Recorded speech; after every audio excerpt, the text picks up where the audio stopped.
do you get into a software engineering role as a junior? People kind of have like a specific idea of like what that looks like. It's like on a team with a couple other engineers, maybe they're working with a designer. Maybe there's like an engineering manager that's specifically, in charge of, telling you what to do. And that's certainly a flavor of like what software engineering can be. But I think it doesn't paint the whole picture.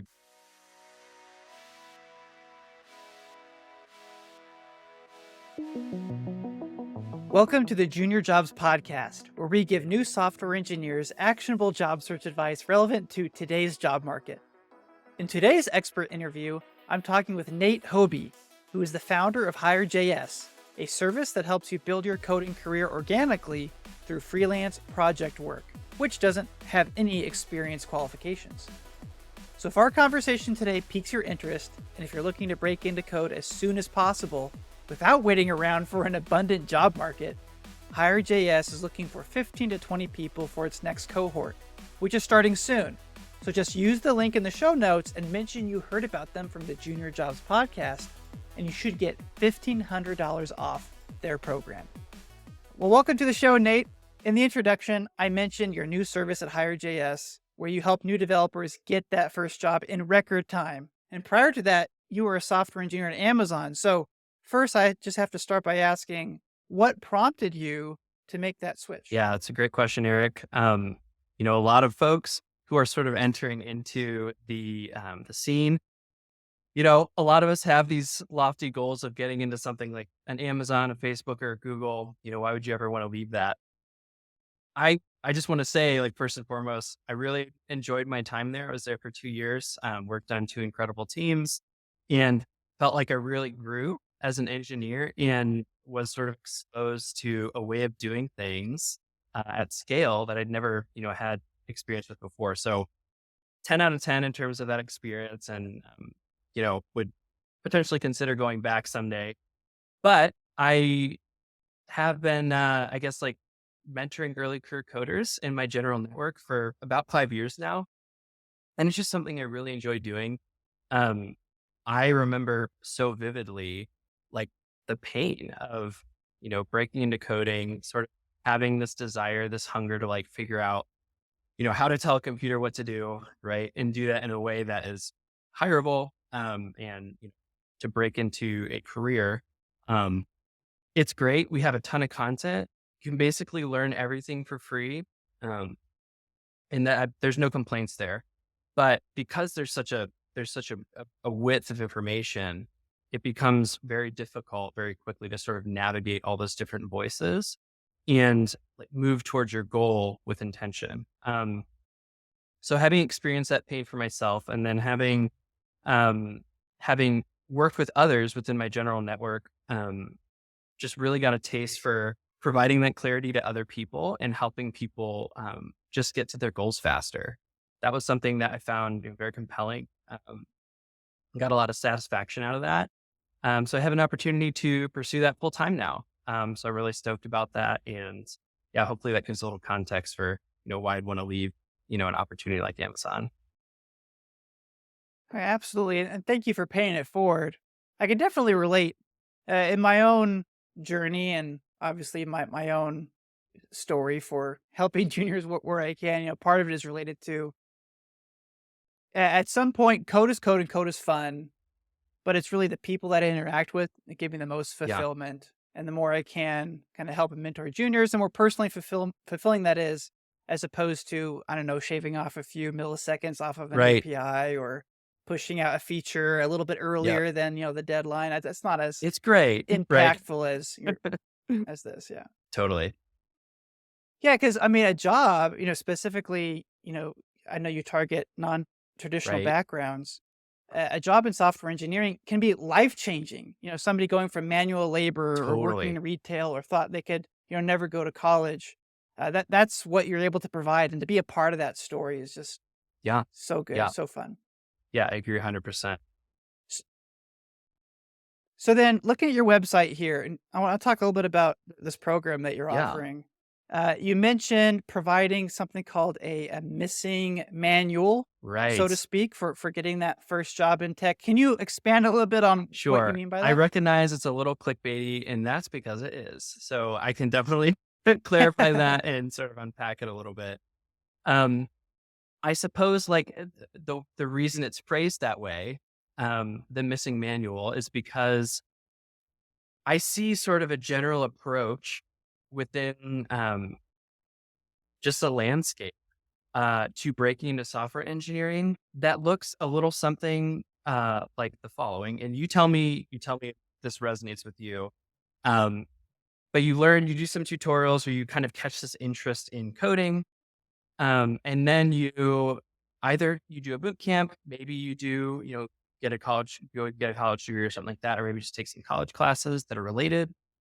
And then you kind of try to build your portfolio, right? You're focused on just demonstrating your ability to problem solve, demonstrating your experience with certain technologies that are like relevant in the market. And then from there, pretty quickly, you kind of start doing a lot of finger crossing, like especially in a market like we have today, where it's a little bit less abundant than what we've had historically. You just start doing those cold applications. You might do some networking with hiring managers, or trying to just you know be the loudest voice, or amongst just like a sea of other candidates. And that's certainly, there's certainly success stories that like follow that path. And then what you end up with at the end of that is you get into a software engineering role as a junior, right? So that usually looks, people kind of have like a specific idea of like what that looks like. It's like on a team with a couple other engineers, maybe they're working with a designer, maybe there's like an engineering manager that's specifically, you know, in charge of, telling you what to do. There's a lot of this like infrastructure and support. And you're doing like classic software engineering with, CI/CD, you're writing tests, it's the whole shebang, right? Um, and that's great. And that's wonderful. And that's certainly a flavor of like what software engineering can be. But I think it doesn't paint the whole picture. It doesn't paint a picture of like what's really available to you. But I suppose, yeah, I guess like before moving forward and expanding on that, because obviously I haven't answered your question, but this is sort of the premise, right? Like that, like there's people have a specific picture of what they want out of software engineering as like an early career coder. And to kind of summarize what I'm hearing as well, inherent in that whole journey you're describing is a pretty lengthy ROI period. Meaning you talk about going to a boot camp or going to college. It could be years before you're finally able to kind of actually cash in on this That's right, Eric. education Yeah, that you're 100%. learning, right? And I think you run the risk of potentially burning out. It's very discouraging, especially if you get an opportunity. Okay, you finally got contacted, about your job application. You've been just like cold applying like crazy. Um, Now you have this opportunity interview. That doesn't even guarantee you a job per se. You just have an opportunity to kind of show what you can do, and more than likely that's going to be amongst other people that are kind of in a similar situation as you. um so it's just a lot of emotional investment, and that emotional investment just balloons as time goes on. And that can just be like a Hmm. really really emotionally challenging phase to navigate for sure. And certainly from a monetary perspective, you know, you're kind of kicking the can down the road, and it's not lost, right? Like you're positioning yourself in the market. You're doing the right thing, but you're not necessarily going to see that return until you're able to kind of, you know, get that get that interview opportunity, knock that interview opportunity out of the park, and then finally, land that job offer. So there's like a lot of just pieces to that puzzle that are a little bit out of your control, I would say. Somewhat. Well, it reminds me of in software development, we follow an agile development process where you want to have frequent Mhm. releases so you can That's right. validate the success of your program, right? And kind of what you're describing to me is similar, but for like personal Yeah. development, right? Because you spend all this money, maybe you spend all this time. and maybe you don't even know what the day-to-day looks like in that That's role. right. So maybe even if you get that first job, it is maybe overwhelming, maybe you don't enjoy it as much as you Yep. thought. And how much better would it be if you could kind of have some validation that you're on the right path, much earlier in that That's right. process? Yeah. And I think getting to a point where you're able to, transact with the marketplace in some capacity, which I'll talk about in a little bit. That's what we show people how to do super early.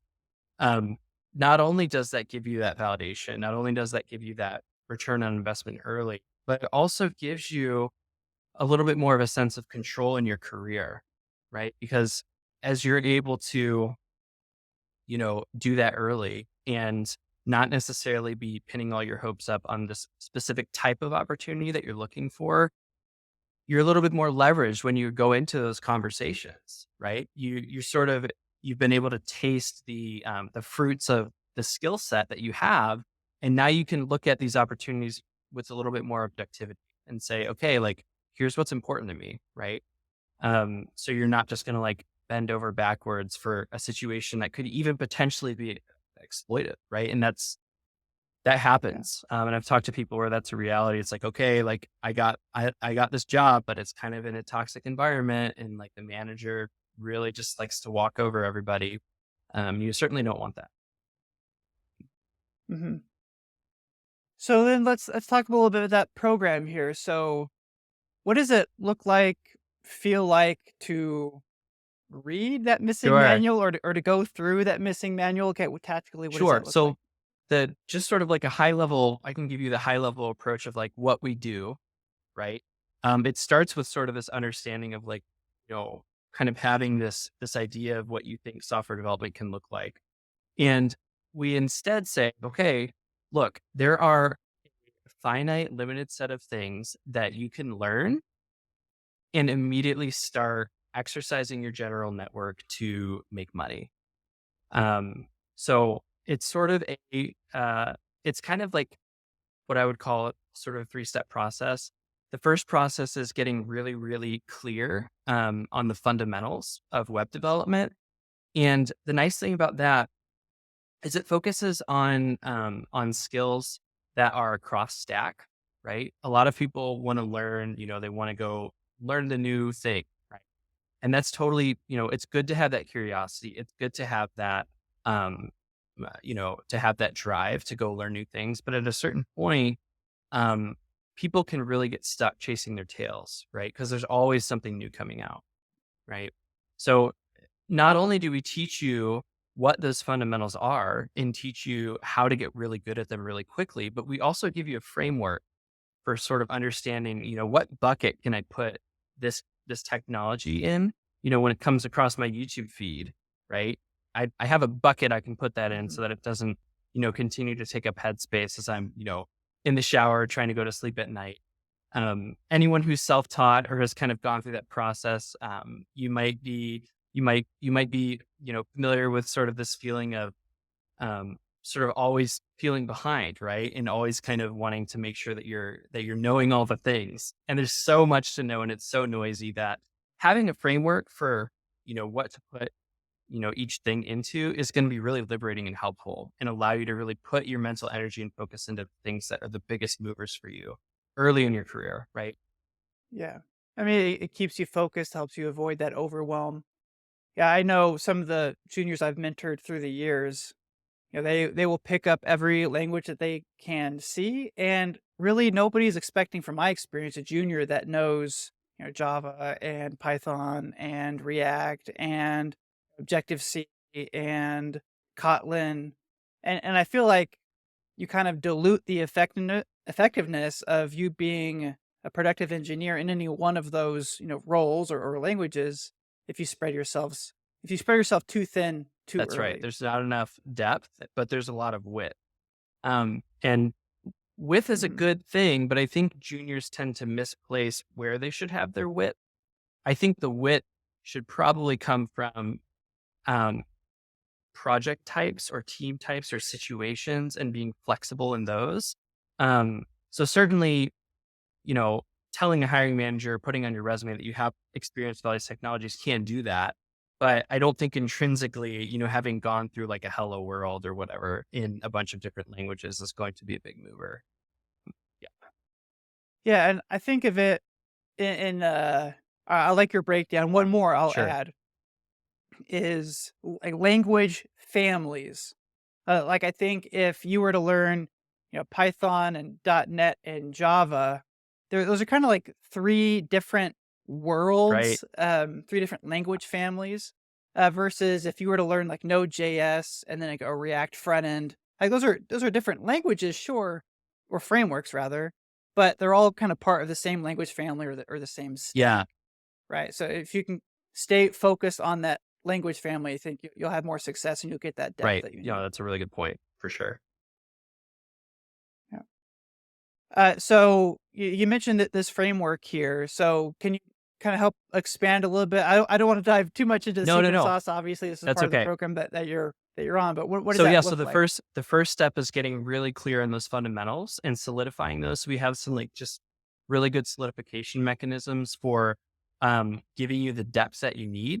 But we really lean super heavily into like not just specific, the specific technologies that are important, but like the things that really carry across. So giving yourself visibility um in a situation that you haven't been in before. So just like really just like debugging and going through a lot of debugging repetitions and learning how to sort of like start from a problem statement and step through it.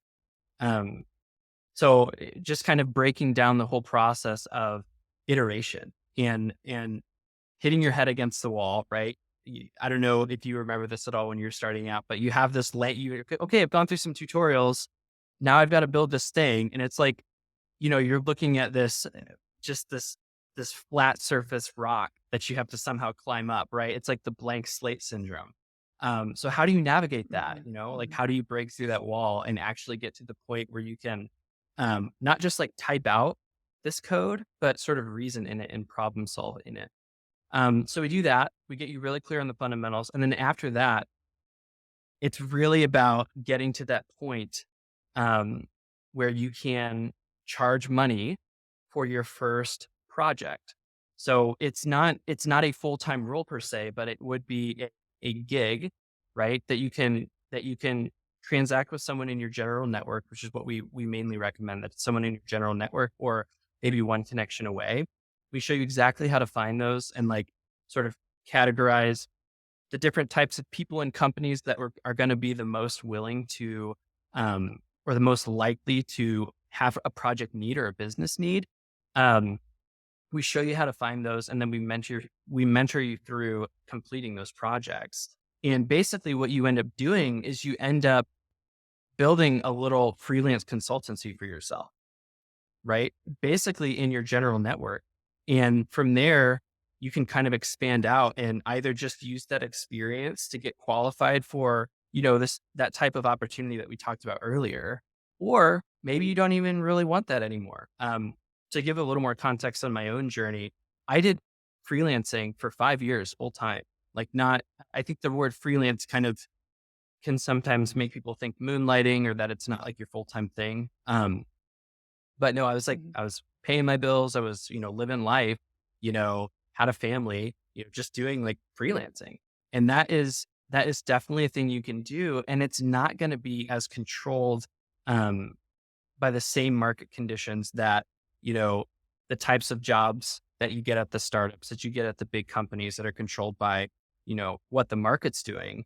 Um, it's not going to be as tied to that sort of thing. A little bit more tied to business need. Yeah. Yeah, yeah.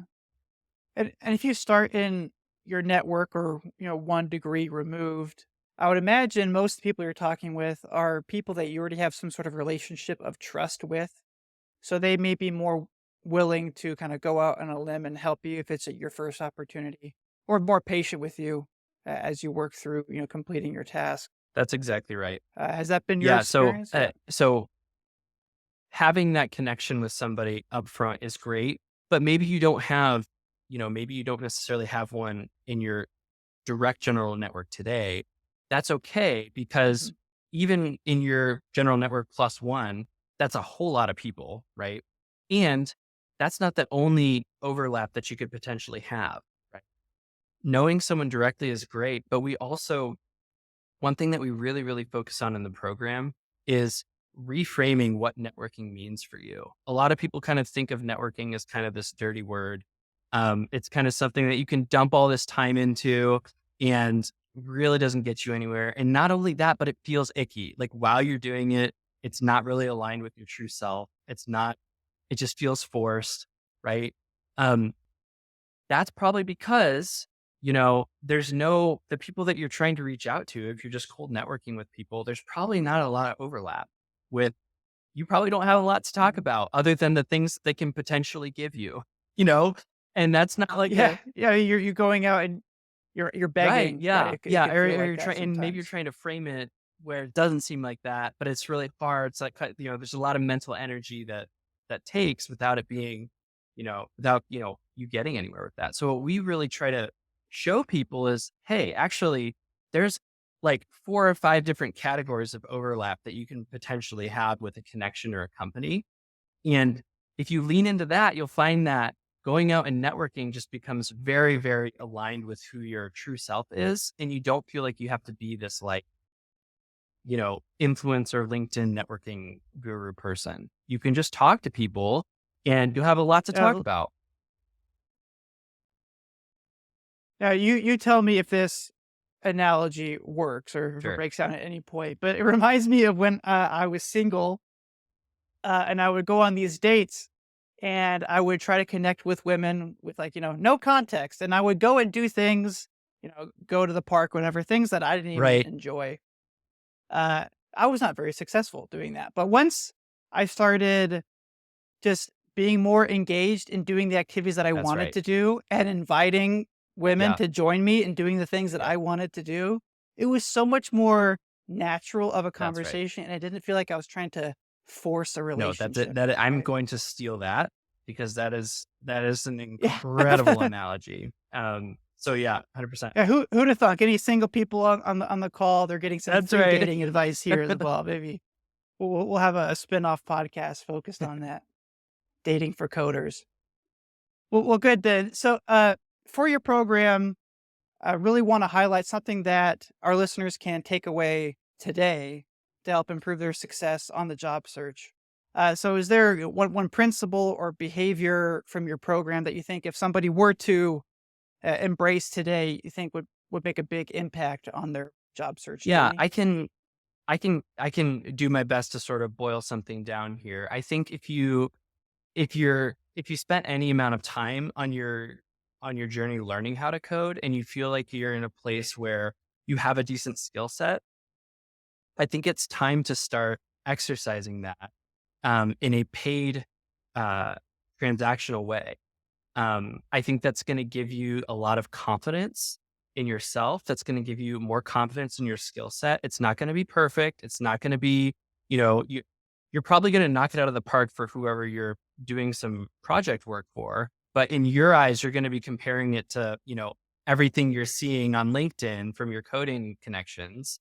But really, your value as an early career coder, you should be like thinking about your value in terms of someone who is non-technical, right? Who doesn't have any sort of context for this kind of thing. So that would be I think that's my number one um that's my number one tip for people trying to break in is to break in. Like just start, find someone who's willing to pay you, it doesn't have to be a lot of money. My first project I did in my general network, I had someone pay me like $100 to build something that probably took me like 80 hours, right? It was not like a profitable experience. But what it showed me was, hey, I can figure this out. I can actually use my skill set to make money. And that just Mhm. clarified a whole lot of things for me, Eric. And I think it would do the same for other folks listening as well. And instead of, I mean, you're already not getting paid to work on a That's portfolio right. project. So even if it's just a few $100, at least at that point, it's some money and it's a line item on your resume. That's right. Uh, and that is, at least from the resumes that I look at, the biggest differentiator for a new developer. is relevant work experience anywhere you can get it, even if it's a few hours a week or for a That's right. small And if you don't mind contract. me punching in really quick, just to add on to that, like, Sure. um, i- the thing that makes it relevant, I think, is that it's providing value to someone else. So you're actually able to not only demonstrate your ability, but demonstrate that you can, you know, provide value through that ability to a separate entity, right? I think that's huge. So anyway, Yeah, I want to close with one other comparison that I was thinking of as you were talking, right? You mentioned not comparing yourself to other developers, but comparing yourself to yeah, non-technical folks. And I did the math a while ago. It's probably changed a little bit. This was a few years ago. And I can't remember the exact number, so forgive me. But if you take the total number of people with the job title software engineer, and you compare that to the total number of people in the world, uh, there's something like 99.998% of people, don't have the title mm, software engineer. yeah, So there's two ways you could look at being an expert. One of them is that 10,000 hours sure, rule. If you have 10,000 hours, you're an expert in a field. But you also can look at you can also look at it relative to other people, that even if you've only watched one YouTube tutorial on how to code, you already know more than 99.998% of the world's population. that's exactly right. So just with that little knowledge that you feel you have, yes, there's a lot you don't know. To other people that you're working with, non-technical folks, you're an absolute Right. wizard to them. The kind of magic that you're pulling Yeah, the out for joke that them. I always make to my students is the fact that you know how to spell HTML means that that you're already an expert to a lot of people. That's right. That's right. That's right. I like that perspective. Well, Nate, it's been a great conversation. Really appreciate you taking the time to talk to us. If anybody's interested in this program, I'll have a link in the show notes to get signed up or to learn more. But thank you all that are listening, and we will see you all Thanks so next much, Eric. time.